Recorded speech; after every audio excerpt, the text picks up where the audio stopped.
Right, you might be able to see underneath my rather poorly looking Volvo, we've got another engine. Picked this up on eBay last week. Absolute steal. It was 140 quid. It's got everything on it. Turbo, all the injectors, everything. So it's ready just to bolt straight in. First, I've got to get the car back on the ground, get it out and get it spun around. So I can do it out here. There's not enough room in the garage. So let's get it done.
Whoops, I crashed into the Solara.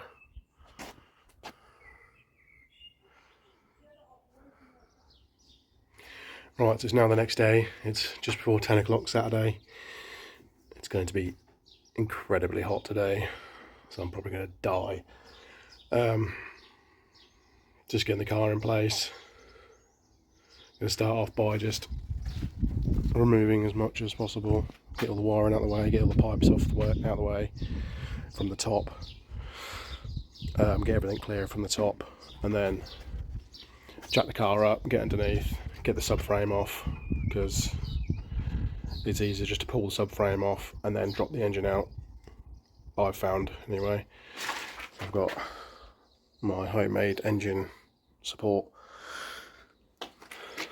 to hold the engine up while I drop the subframe. So then once the engine's out, I'll then start removing all the wiring and stuff off this one that I don't need. Transfer stuff over, get the gearbox transferred over, and then slip her back in. Let's go.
Right, that's everything off the top now.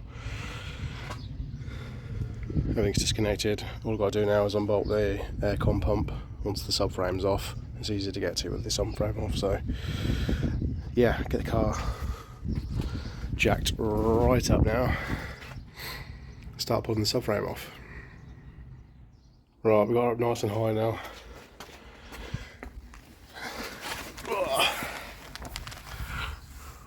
Right, it's at this point I regret undoing the coolant pipes because I'm going to get dripped on a lot.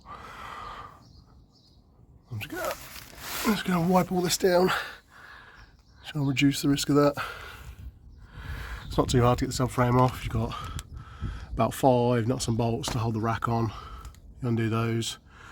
Bottom arm's the easiest place to get these off, and then cut a little bits of bobs. 4 big bolts, 4 big bolts, and down it comes. Easy peasy. Let's get this cleaned up first though.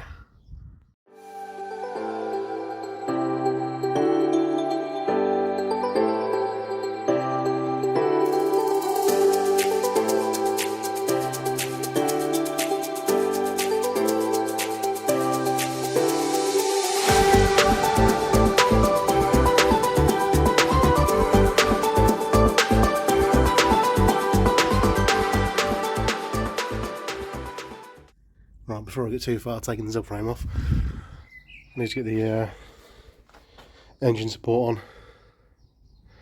It's going to hold the engine up so I can drop the subframe down.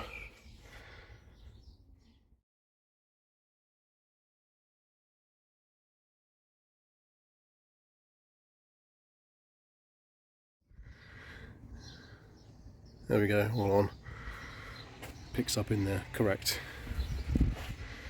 points for holding the engine up. Fits the Volvo perfectly. Right, let's get the subframe down.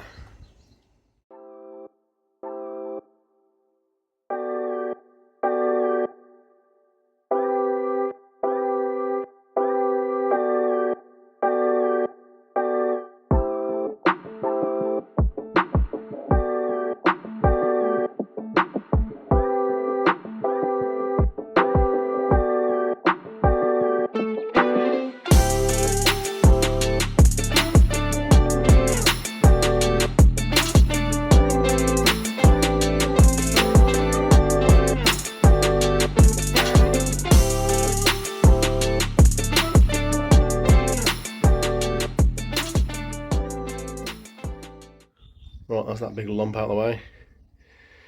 Now what's left is pop drive shafts out, unbolt the aircon pump, and then the engine should be ready to come out, hopefully. Okay. Right, that's both the drive shafts out. Everything's disconnected under there. I've got the engine support off. It's now just precariously balanced on the trolley jack. Aircon pump's all off. So now just got to get the engine crane hooked up, support the engine. The last thing I've got to undo is the fuel pipes. So that's it. That's the last bit. And it's out.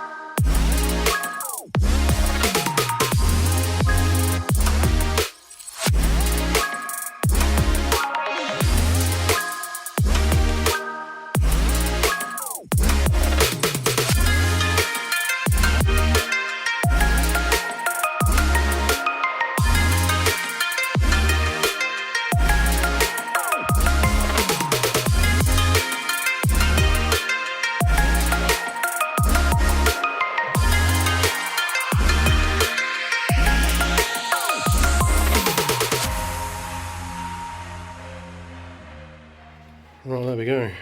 It's out. I'm going to get them sat side by side, start swapping bits over. I've got obviously gearbox and transfer box on this one. That's a future project. I was going to swap turbo over, but I'm not sure now. I might still do. The injectors and everything I'm going to leave in. Dual mass and clutch I'm going to swap for mine. Yeah, it's just swapping bits over now.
Right, that's that one all stripped down. Got everything off that I wanted to get off.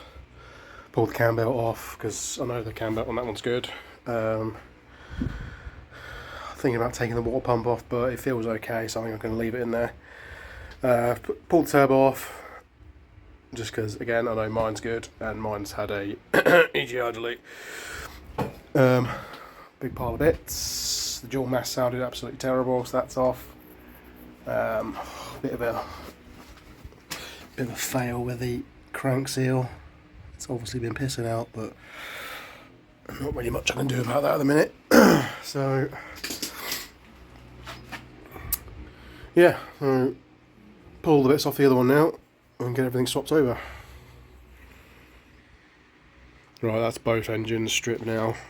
I didn't bother filming any of stripping this one because it's obviously most the same. We've got gearbox, cam belt, transfer box, turbo, fuel lines are there. So I'm just about to start lobbing it all on the new engine. Whew. It's too hot for this shit. Right, it is now the next day, Sunday. As you can see, yesterday didn't go to plan. Engine is not in the car yet. I've had a few issues. It took a lot longer to swap everything over than I thought it was going to. But the main problem being I've had to put the old gearbox back on, which is the 5-speed, because the blocks are actually different. So, trying to explain this. The 6-speed gearbox with the transfer box. Obviously the transfer box sits here, and your oil pickup or your oil drain from your turbo goes right down to there. So it goes up and over down to there to avoid the transfer box. So on this block, the drain hole is down there. Whereas on this block, which is not a all drive block, the hole is down there. So the pickup tube is, the return tube is a lot shorter. So this is right where the transfer box would go. So not a massive issue because I've still got my original 5-speed 2-wheel drive gearbox, and the reason I had the transfer box on it was I bought a complete engine, 6-speed gearbox, all drive, the whole lot, the whole running gear, all the rear subframe and everything, something at the garage. So I was going to convert the Volvo to all drive, which I am going to do at some point, but for the time being, obviously I just need to get the car running again. So 5-speed box is back on, lob it in like that. So yeah, had a bit of a setback yesterday, so it was a bit annoying, but we crack on today. Hopefully it'll be in and running in a couple of hours, so it's too hot for this crap.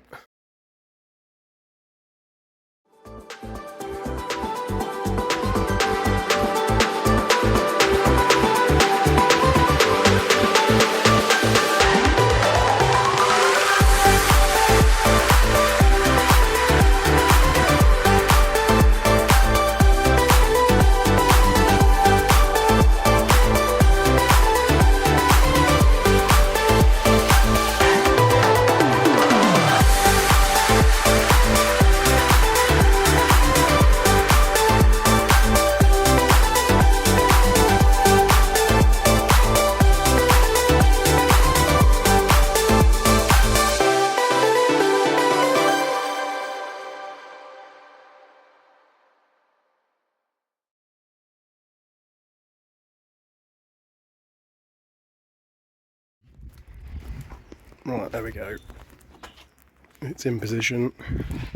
Took a bit of a faff to get it in the right place. But while that's being suspended like that, I've got a few things under here. Oh, just get underneath. A few things under here. Need to get on before subframe goes on. Got boost pipe here needs to go on. I'm going to sort out these fuel lines here that are knackered. A couple of other little bits and bobs that need to go on before the subframe.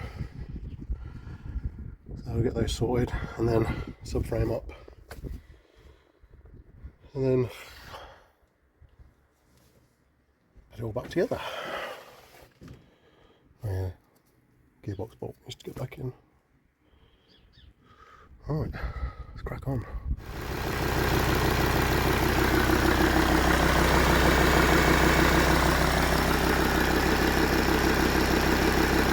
Yay!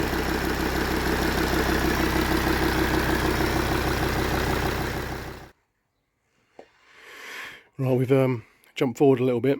This is now about 3 weeks after getting the engine in. In the last clip you would have seen it running, and you probably would have noticed it was dark. It ended up taking quite a long time to get the few little jobs done that needed doing on the power steering. Seals took ages, didn't have the right seals, so I had to sort of do it a few times before I could get it to seal up. A couple of trips to the shop, trying to get the right seals, trying to get the right fuel line. Bit of a hassle, and the subframe took a while to get up into place because it was a bit of a faff getting the engine mounts lined up and the steering rack lined up and whatnot. But yeah, so that was why there's a bit of a gap in the video. So, but yeah, it's been in for about 3 weeks. It's been running absolutely fine, no issues. Got a noisy injector which I'm just trying to figure out which one's which. So I've already swapped 2 of them over with the new one that I've got, so I'm just basically going through trying to eliminate them because the leak off test didn't really show conclusively which one was at fault. They're all sort of pretty even. So yeah, but apart from that, it's been sound, absolutely no problems. So proper happy with my eBay engine, 140 quid's worth, bargain really. Just wanted to say that if you're planning on doing this, the easiest route is just to drop the engine down with the subframe. I did it differently because I've got my engine support and there were some other bits and bobs I wanted to do. But yeah, the easiest route is just to drop the engine down with the subframe. You just disconnect the power steering pipes and the column from the power steering rack. So that's basically the only extra step you have to do. So in conclusion, good job done really. Happy to have the Volvo back on the road. It was a bit of a pain driving the Nova for a few weeks. Fun, but it gets a bit old after after a few days of driving a noisy, smoky car. So yeah, I'll end that video there. Any questions, just put them down in the comments. I'll try and answer them for you. That's it.